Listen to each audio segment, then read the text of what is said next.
कर्मवीरों का सम्मान हुआ। सबसे पहले सफाई कर्मचारी, क्योंकि इतनी बड़े आंकड़े जब हैं तो इलाके को यहाँ स्वच्छ रखना सबसे बड़ी जिम्मेदारी थी। स्वास्थ्य कर्मी जिन्होंने लगातार मेडिकल एड दिया है उन लोगों को जो पहुंच रहे थे, इसके अलावा नाविक जो लगातार ले जा रहे थे लोगों को, वो व्यवस्थाएं देख रहे थे।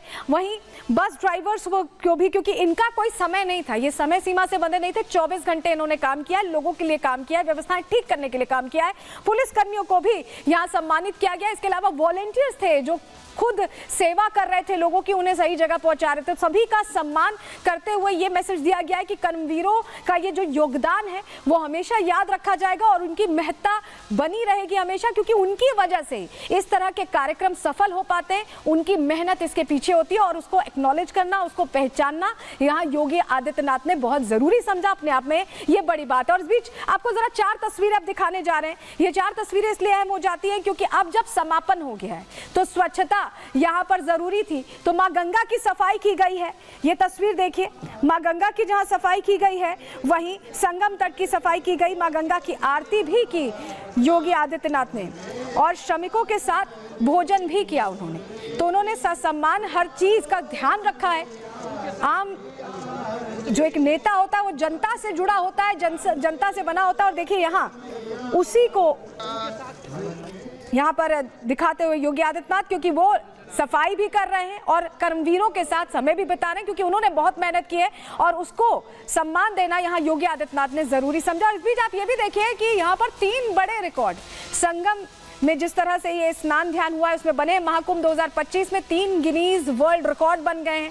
360 कर्मचारियों ने एक साथ गंगा की सफाई की और ये गंगा में उतर कर की है। 360 कर्मचारियों ने पानी की गहराई में जाकर की, अपने आप में बहुत बड़ी बात है। हैंड पेंटिंग में 10,102 लोगों ने भाग लिया। इसके अलावा 19,000 लोगों ने झाड़ू लगाकर पूरे परिसर में, वहाँ पूरा जो इलाका है उसमें झाड़ू लगाकर रिकॉर्ड बनाया। यानी स्वच्छता को लेकर कितनी ज्यादा प्रतिबद्ध है भारत सरकार, उत्तर प्रदेश सरकार, उसका भी यहाँ परिदृश्य देखने को मिला। और इसको लेकर देखिए 3 बड़े रिकॉर्ड भी बनते दिखाई दिए हैं। तो एक तरह से महाकुंभ ने बता दिया कि सनातन कितना सशक्त हो चुका है और इच्छा शक्ति हो तो ऐसे बड़े आयोजन किए जा सकते हैं। यही वजह है कि महाकुंभ सालों साल सदियों तक याद भी किया जाएगा। और इस महाकुंभ के सनातनी आंकड़े ने यह भी बता दिया है कि कितना भी फेक नैरेटिव फैलाया जाए, जनता सब कुछ जानती भी है, समझती भी है। रिपोर्ट देखिए।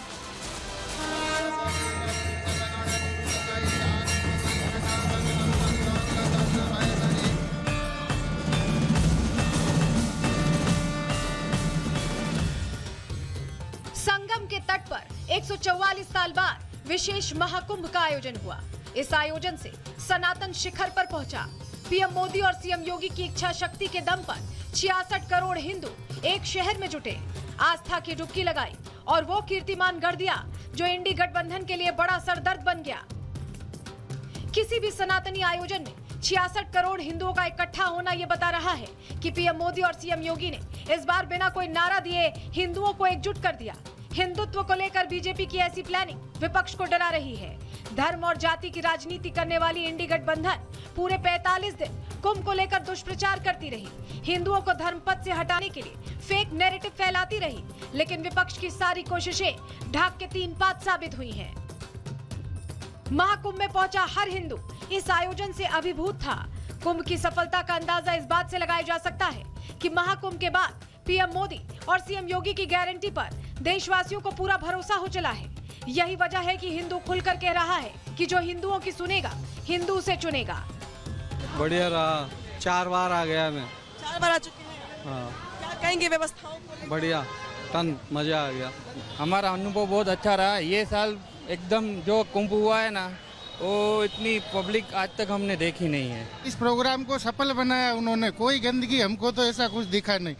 ये हमको यकीन नहीं हो रहा कि इतनी पब्लिक को कैसे इन लोगों ने मेंटेन किया होगा। यहाँ विपक्ष पार्टी जो भी बोले वो सब झूठे एक नंबर के। बाकी सबसे अच्छा हमको योगी सरकार को जो एकदम सफाई बफाई हर चीज में, पुलिस सुरक्षा हर चीज में सबने, हर पुलिस ने भी सबको सपोर्ट दिया है। महाकुंभ के बाद जनता का मूड बीजेपी के पक्ष में नजर आ रहा है। बीजेपी सांसद साक्षी महाराज ने साफ कह दिया है कि विपक्ष हिंदुओं की एकता से घबराया हुआ है, लेकिन विपक्ष है कि मानता नहीं। साक्षी महाराज जी, ये लोग अब जो देश की धारा से कट चुके हैं। देश के एलओपी के बारे में इस तरह की भाषा का इस्तेमाल करना आदरणीय राहुल जी इस देश के बड़े नेताओं में से हैं। विचारधारा को लेकर कोई टकराव तो डिफर किया जा सकता है। महाकुंभ के दौरान विपक्षी आरोप लगाता रहा है कि कुंभ में वीआईपी कल्चर लागू है, उन्हीं पर ध्यान दिया जा रहा है। लेकिन विपक्ष के इस नैरेटिव को सीएम योगी ने कुंभ समाप्त होते ही ध्वस्त कर दिया।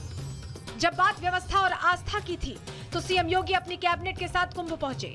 जब कुंभ को सफल बनाने वालों के सम्मान का समय आया तब भी सीएम योगी अपने मंत्रियों के साथ कुंभ की रेती पर खड़े नजर आए। पीएम मोदी हो या सीएम योगी, दोनों ही उस तबके को पूरा सम्मान देते हैं जिनके दम पर विकास की नई इबारत लिखी जा रही है। राम मंदिर प्राण प्रतिष्ठा के समय पीएम मोदी ने सबसे पहले श्रमिकों पर फूल बरसाए थे और आज जब गंगा की सफाई की बारी आई तो सीएम योगी हाथ में झाड़ू थामे नजर आए। मैं देखता था रात्रि में भी 12 बजे, सुबह 4 बजे भी स्वच्छता कर्मी लगातार इस कार्यक्रम के साथ जुड़ते थे। अभिनंदनीय है, आपका कार्य सचमुच अभिनंदनीय है और इसलिए हमने कहा कि आज का भोज तो प्रारंभ हम स्वच्छता कर्मियों के साथ से शुरू करेंगे। लेकिन साथ साथ मैं आपको इस बात के लिए भी आश्वस्त करने के लिए आया हूं। एक सरकार ने तय किया है, प्रयागराज महाकुंभ के साथ जुड़े हुए जो भी स्वच्छता कर्मी थे, स्वास्थ्य कर्मी थे, इन सबको हम लोग एक अतिरिक्त बोनस देंगे 10,000 रुपए का। महाकुंभ के आयोजन के लिए प्रदेश सरकार ने अलग से बजट का आवंटन किया, जिसके चलते ये महाकुंभ इतना दिव्य और भव्य बन सका। लेकिन विपक्ष को इसमें भी फिजूल खर्ची नजर आई। लेकिन सीएम योगी जानते थे कि धर्म पथ से ही विकास पथ का निर्माण होगा। महाकुंभ में वो ताकत है जो प्रदेश की इकोनॉमी को बूस्ट करेगी। सीएम योगी ने आज सुरेश खन्ना की चुटकी लेते हुए बता दिया कि राजस्व का लाभ तो हुआ है, लाखों रोजगार मिले। उत्तर प्रदेश की अर्थव्यवस्था में एक नया आयाम छूने के लिए उतावला दिखाई दे रहा है। कौन नहीं आया, किसने नहीं किया? शिवालिक पार्क नगर निगम ने बनाया, जितना इन्वेस्ट किया था उससे कई गुना उसने मुनाफा कमा लिया। ऐसे ही अन्य तमाम स्थानों पर ये चीजें हमें देखने को मिली। और मुझे तो सबसे अच्छा यह लगा कि जब खन्ना जी 80 साल की उम्र में अपने को कहने लगे कि अब मैं तो 60 साल का हो गया। महाकुंभ आयोजन से सनातन सशक्त हुआ, प्रदेश समृद्ध हुआ और मोदी और योगी में जन विश्वास बढ़ा। इस महाकुंभ से अगर किसी का नुकसान हुआ तो वो इंडी गठबंधन का, तुष्टीकरण की राजनीति करने वाले राहुल गांधी का, आस्था में मृत्यु तलाशने वाली ममता का और सबसे बड़ा नुकसान 27 के सत्ताधीश बनने का सपना देखने वाले अखिलेश यादव का। Bureau report, Republic Bharat.